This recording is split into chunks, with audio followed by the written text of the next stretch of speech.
এই রাম মন্দির হলো, হিন্দু ভাইদের কাছ থেকে চাঁদা চাওয়া হলো, রাম মন্দিরের জন্য চাঁদা দেওয়া হয়েছে, হিন্দু ভাইয়েরা দিল খুলে দান করেছে, বড় বড় শেঠ আছে, পয়সা তো ওদের কাছে আছে, মুকেশ আম্বানি ওদের, অনিল আম্বানি ওদের, কথা বুঝতে পারছেন না?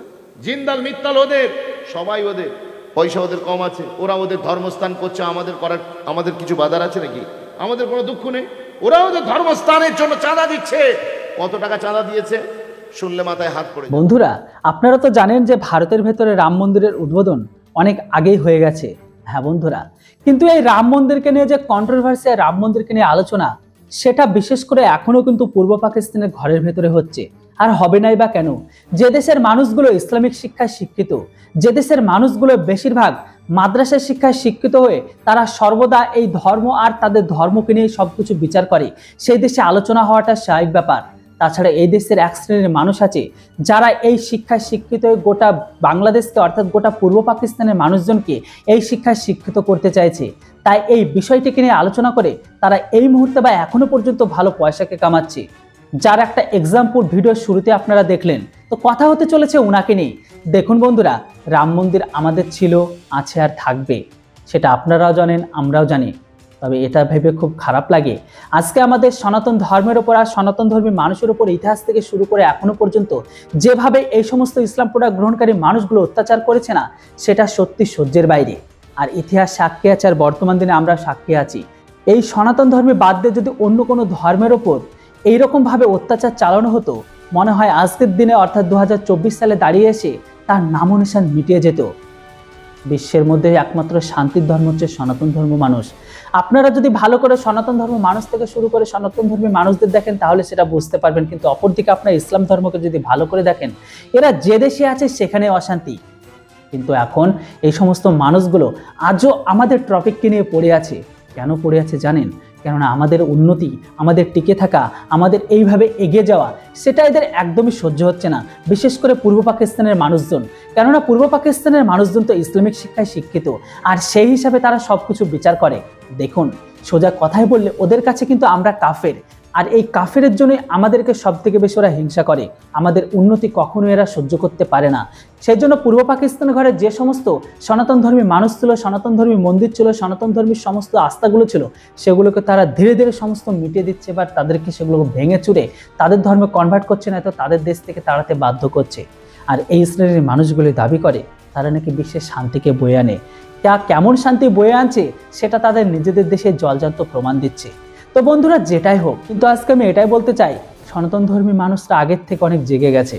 তাই যে সমস্ত মানুষগুলো ভাবছেন সনাতন ধর্মকে মিটিয়ে দেব, এতটাও সহজ নয়। কেননা সনাতন ধর্ম বিশ্বের একমাত্র ধর্ম যারা বিশ্বে এখনো পর্যন্ত শান্তিকে কায়েম রেখেছে। অপরদিকে ইসলামিক ধর্ম কোথাও শান্তি নেই, না নিজেরা শান্তিতে আছে, না কোথাও শান্তিতে থাকতে দিয়েছে। কিন্তু এই বাংলাদেশি অর্থাৎ পূর্ব পাকিস্তানি মানুষগুলো আজও আমাদের রাম মন্দিরের পিছনে উঠে পড়ে লেগেছে। আর এই রাম মন্দিরকে কেন্দ্র করেই তো তারা ভারত বয়কটের ডাক দিয়েছে। দেখার বাকি এটাই, দিন শেষে তারা কোথায় গিয়ে দাঁড়ায়। এই কারণে বলছি, কেননা ভারত ছাড়া তারা এক বিন্দু চলতে পারবে না। কেননা ভারতের পণ্য বয়কট করে তারা অপরচুনিটি হিসেবে কোন পণ্যকে ব্যবহার করবে। যেটা হোক বন্ধুরা, চলুন পুরো ভিডিওটা দেখিনি। আর হ্যাঁ, পূর্ব পাকিস্তানের এই সমস্ত মাদ্রাসাবাজ ব্যক্তি বা ইসলাম প্রোডাক্ট গ্রহণকারী ব্যক্তিদের সম্পর্কে কমেন্ট বক্সে কিন্তু 2-4 লাইন অবশ্যই লিখবেন। আর চ্যানেলটিতে নতুন হলে কেউ সাবস্ক্রাইব করতে ভুলবেন না। এই রাম মন্দির হলো, হিন্দু ভাইদের কাছ থেকে চাঁদা চাওয়া হলো, রাম মন্দিরের জন্য চাঁদা দেওয়া হয়েছে, হিন্দু ভাইয়েরা দিল খুলে দান করেছে, বড় বড় শেঠ আছে, পয়সা তো ওদের কাছে আছে, মুকেশ আম্বানি ওদের, অনিল আম্বানি ওদের, কথা বুঝতে পারছেন না?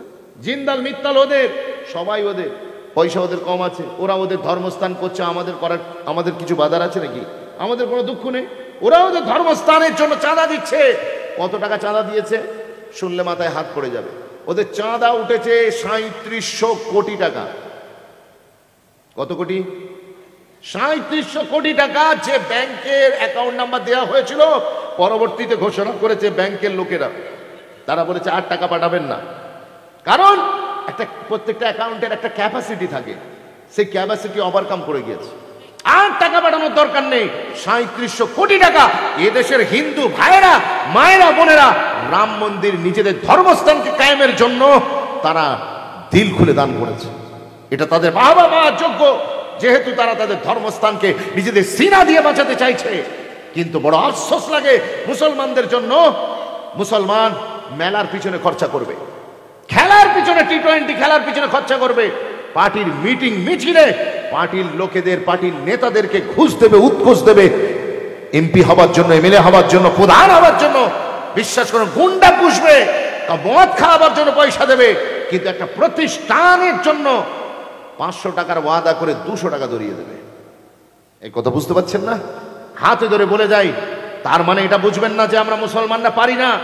আমরা মুসলমানরা দেখিয়ে দিয়েছি। কদিন আগে কলকাতার এক 25 বছরের যুবক, নাম হলো অ্যাডভোকেট ওয়ালি রহমানি, একেবারে যুবক ছেলে ওয়ালি রহমানি, সে উম্মিদ করেছে যে বাংলার মুসলমানদের জন্য আমি কিছু কাজ করতে চাই।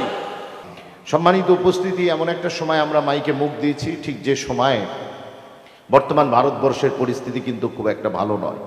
বর্তমান পৃথিবী দুটো ভাগে বিভক্ত হয়ে গিয়েছে, দুটো ভাগ। পৃথিবীর অন্য কোনো কালার নেই, কোনো রং নেই, কোনো বর্ণ নেই, পৃথিবীতে কোনো ক্লাসিফিকেশন নেই। দুটো ক্লাসিফিকেশন, ফার্স্ট একটা হচ্ছে ইসলাম, আর একটা অপরদিকে অ্যান্টি ইসলাম। কি গো, কথা ঠিক না বল? যদিও হিসেব বলছে, অঙ্ক বলছে পৃথিবীতে 4,500-এর মতো রিলিজিয়ান রয়েছে, কিন্তু বিশ্বাস করুন বর্তমান পৃথিবী দুই ভাগে বিভক্ত। 51,01,05,000 বর্গ কিলোমিটারের এই সুবিশাল পৃথিবী বর্তমানে পুরোপুরি দুটো অংশে বিভক্ত, একদিকে ইসলাম আর একদিকে ইসলাম বিরোধী শক্তি। এই দুটো জায়গা আপনাকে মাথায় রাখতে হবে, নচেত আপনি দেখুন তাদের জাত আলাদা, ধর্ম আলাদা, গোত্র আলাদা, বর্ণ আলাদা, সব কিছু আলাদা। এক ধর্মের মানুষ আর এক ধর্মের মানুষের সাথে কোনো রকম আইডিওলজিতে মেলে না, মেথোডোলজিতে মেলে না, তাদের ধর্ম বিশ্বাসের সাথে যায় না। কিন্তু তারপরেও যখন ফিলিস্তিনে আক্রমণ চলছে, ঠিক সেই সময় ইসরায়েলের পাশে সারা পৃথিবী এসে দাঁড়িয়ে গেছে। কি গো, কথা ঠিক বলছি না ভুল বলছি? তো সুতরাং দেখা যাচ্ছে ইসলাম একদিকে আর সারা পৃথিবী আর একদিকে। মনে রাখবেন, তারপরেও ইসলাম কি শেষ হয়ে যাবে বলে মনে হচ্ছে? এই জোরে বলেন, শেষ হয়ে যাবে? এর পূর্বে হালাকু খাঁ এসেছিল, চেঙ্গিস খাঁ এসেছিল, বিশ্বাস করুন তাতারিরা এসেছে, মঙ্গলরা এসে ইসলামের ইতিহাস যদি আপনারা পড়েন, মাত্র 3 দিনে 18 লাখ মানুষকে, 18 লাখ মুসলমানকে তারা হত্যা করে বাগদাদের দাজলার নদীতে ফেলে দিয়েছে। এবং দাজলার নদীতে 3 দিন ব্যাপী কোনো পানি প্রবাহিত হয়নি, বরং মুসলমানের রক্ত প্রবাহিত হয়েছে। বাগদাদের বড় বড় ইসলামিক ইনস্টিটিউশন, আর্কাইভটাকে পুরো ধ্বংস করে দেওয়া হয়েছে, ইসলামিক খাজানা যেখানে ছিল। কিন্তু তারপরেও মনে রেখে দেন, তারা ভেবেছিল যে ইসলাম আর উঠে দাঁড়াতে পারবে না।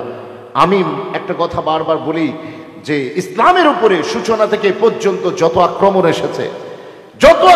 এসেছে, এই আক্রমণের যদি 1% অন্য কোনো রিলিজিয়ানের উপরে আসতো, তাহলে সেই রিলিজিয়ানের নাম আর অস্তিত্ব সারা পৃথিবী থেকে মুছে যেত।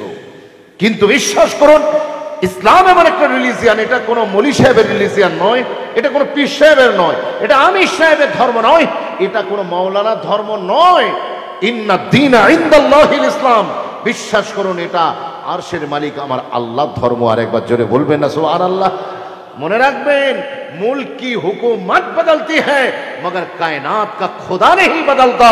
মনে রাখবেন, দেশের প্রধানমন্ত্রী, রাষ্ট্রপতি, প্রেসিডেন্ট, গভর্নরের পরিবর্তন হয়, কিন্তু কায়নাতের মালিক আমার আল্লাহ রাব্বুল আলামিন আগেও ছিলেন, এখনো আছেন, এবং আমার আল্লাহ অনন্তকাল থাকবেন। আর একবার জোরে বলা যাবে না সুবহানাল্লাহ? বিশ্বাস করুন, আজকে মিডিয়া ইসলামের পিছনে, আমেরিকা ইসলামের পিছনে, ব্রিটেন ইসলামের পিছনে, ফ্রান্স ইসলামের পিছনে, ওয়েস্টার্ন কান্ট্রিজগুলো ইসলামের পিছনে, এমনকি সারা পৃথিবীর যত বড় বড় নিউজ চ্যানেল, CNN, BBC থেকে শুরু করে আপনি HBC, সারা পৃথিবীর যেখানেই যাবেন যত বড় বড় নিউজ চ্যানেল আছে, কি ইলেকট্রনিক মিডিয়া, কি প্রিন্ট মিডিয়া, সবাই পড়ে আছে ইসলামের পিছনে। আমি আপনাদের জিজ্ঞাসা করতে চাই, সবাই ইসলামের পিছনে, ইসলাম সামনে না পিছনে? জোরে বলবেন না সুবহানাল্লাহ? আর একটু জোরে বলবেন না সুবহানাল্লাহ?